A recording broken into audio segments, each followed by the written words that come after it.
নমস্কাৰ বন্ধু বান্ধৱীসকল, মোৰ চেনেলৰ আন এটা ভিডিঅ'লৈ আপোনালোকক স্বাগতম জনাইছোঁ। আজি আপোনালোক দেখাব লৈছোঁ, আপোনালোকে লোন বিচাৰি আছে নেকি? চৰকাৰী লোনৰ কাৰণে আবেদন কৰিব বিচাৰি আছে নেকি? কম ইণ্টাৰেষ্টত আপোনালোকে লোন লাগে নেকি? যদি আপোনালোকৰ লাগে তেনেহ'লে এইটো যিটো পৰ্টেল আছে, জন চামাৰ যিটো পৰ্টেল আছে, সেই পৰ্টেলৰ জৰিয়তে আপোনালোকে কিন্তু হোম লোন, বিজনেছ লোন তেনেকৈ আৰু বহুতো লোন আপোনালোকে এপ্লাই কৰিব পাৰিব। আৰু এপ্লাই কৰাৰ পাছত যেটো লোন চেংচন হ'ব, সেই লোন চেংচন হোৱাটো গোটেই A to Z আপোনালোকৰ অনলাইন প্ৰক্ৰিয়া হ'ব। কোনো ধৰণৰ আপোনালোকে বেংকত নোযোৱাকৈ কিন্তু আপোনালোকে পইচাখিনি আপোনালোকৰ একাউণ্টত পাই যাব। তো আপোনালোকে কেনেকৈ কৰিব বা কি কৰিব গোটেই সবিশেষ মই এই ভিডিঅ'ত যদিও নজনাওঁ, আপোনালোকক ইমান জনাই দিম যে মই নিজে কৰিছোঁ আৰু মই নিজে কৰাৰ পাছত কেনেকৈ কৰিছোঁ আৰু কৰাৰ পাছত মোৰ লোন এতিয়া বৰ্তমান কোনটো পৰ্যায়ত মানে পেণ্ডিং হৈ আছে, সেই গোটেই সবিশেষ আপোনালোকক জনাম। আৰু যদি আপোনালোকে কৰিব বিচাৰে তেনেহ'লে তাৰ আপোনালোকে কমেণ্ট কৰি জনাব, মই বেলেগ এটা ভিডিঅ' বনাই দিম কেনেকৈ আপোনালোকে অনলাইন প্ৰচেছটো কৰিব। এতিয়া আপোনালোকক দেখাব লৈছোঁ মই কৰিছোঁ, কৰাৰ পাছত সেই প্ৰচেছটো কেনেকৈ হৈ আছে বা পেণ্ডিং ক'ত হৈ আছে মোৰ ফৰ্মখন। আপোনালোকে চাওক, লগইন যিটো অপশ্যন আছে, এই 3 লাইনত ক্লিক কৰিব। 3 লাইনত ক্লিক কৰি আপোনালোকে লগইনত ক্লিক কৰিব। লগইনত ক্লিক কৰি চাওক, মই অলৰেডি ৰেজিষ্টাৰ কৰি লৈছোঁ, গতিকে মই লগইন কৰি আছোঁ। আপোনালোকে ৰেজিষ্টাৰ কৰি ল'ব। প্ৰথমত ৰেজিষ্টাৰ কৰিবৰ কাৰণে মোবাইল নম্বৰ দি কেপচা দিয়াৰ পাছত OTP যাব। OTP যোৱাৰ পাছত আপোনালোকে লগইন কৰি ল'ব। মই লগইন কৰি লৈছোঁ। লগইন কৰাৰ পাছত দেখাই আছোঁ, লগইনত ক্লিক কৰিব। তাৰপিছত লগইনত ক্লিক কৰি মোবাইল নম্বৰটো আপোনালোকে ইয়াত দি দিব। মোবাইল নম্বৰটো মই দি দিছোঁ আৰু মোবাইল নম্বৰ দি ইয়াত কেপচা দি আপোনালোকে লগইনত ক্লিক কৰিব। OTP এটা যাব, OTPটো ফিল কৰিব লাগিব।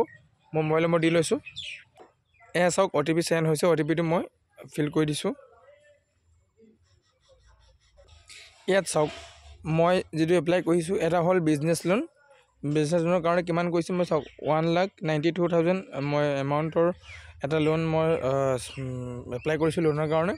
আৰু তাৰ মোৰ ক'ত পেণ্ডিং হৈ আছে সেই গোটেইখিনি দেখাম। এতিয়া চাওক, আপোনালোকে তলত বিহু ডিটেইলছ আছে, তাত ক্লিক কৰিলে গম পাব। চাওক, ইয়াত গোটেইখিনি মোৰ ডিটেইলছ ওলাই পৰিছে।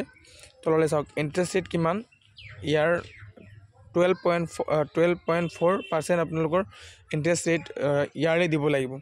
আৰু মোৰ কিমান বছৰৰ কাৰণে টাৰ্ণঅভাৰ হৈ আছে চাওক, 7 বছৰৰ কাৰণে মোৰ ইয়াত মই পে'মেণ্টটো ঘূৰাই দিব লাগিব 7 বছৰত। আৰু ডিজিটেল এপ্ৰুভেল এমাউণ্ট কিমান টকা হৈ আছে ইয়াত গোটেইখিনি খবি চাওক। মই এপ্লিকেশ্যন ষ্টাৰ্ট এইটো হৈ গ'ল, এপ্লিকেণ্ট ডিটেইলছ হৈ গ'ল, digital approval for state bank of India. মই ষ্টেট বেংক অফ ইণ্ডিয়াৰ পৰা মই লোনটো চেংচন বিচাৰি আছোঁ, লোন বিচাৰি আছোঁ। গতিকে ষ্টেট বেংক অফ ইণ্ডিয়াৰ পৰা অ'কে হৈ গৈছে। এতিয়া লোন চেংচন হ'ব আৰু লোন মোৰ একাউণ্টত আহি যাব।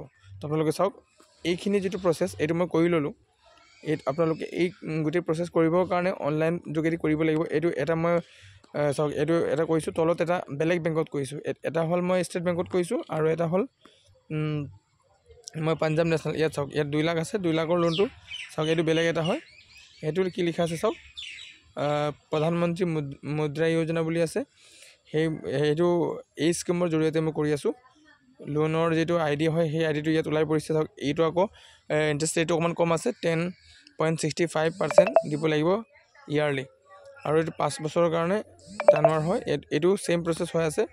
তো বন্ধুসকল, আপোনালোক দেখালোঁ আজি আপোনালোকে কেনেকৈ লোনটো কৰাৰ পাছত কেনেকৈ কৰিব লাগিব আৰু অনলাইনটো কেনেকৈ কৰিব, সেই অনলাইনৰ প্ৰক্ৰিয়া যিটো হয় সেইটো জানিবৰ কাৰণে মোক প্লিজ আপোনালোক কমেণ্ট কৰি জনাব। তেতিয়া মই আপোনালোকক অনলাইন প্ৰচেছ কেনেকৈ অনলাইন কৰিব লাগিব, তাৰ বিষয়ে কি ডকুমেণ্ট লাগিব বিজনেছ লোন ল'বৰ কাৰণে মই গোটেই সবিশেষ জনাই দিম। বন্ধুসকল, আজি ভিডিঅ' ইমানতে সমাপ্ত কৰিছোঁ। বেলেগ ভিডিঅ' পাবৰ কাৰণে মোৰ চেনেল ছাবস্ক্ৰাইব কৰি থ'ব আৰু মোক লাইক কৰিব, যাতে মই বেলেগ ভিডিঅ' অতি সোনকালে আপোনালোকৰ কাৰণে বনাব পাৰোঁ। ধন্যবাদ বন্ধুসকল, আজি ভিডিঅ' ইমানতে সমাপ্ত কৰিছোঁ।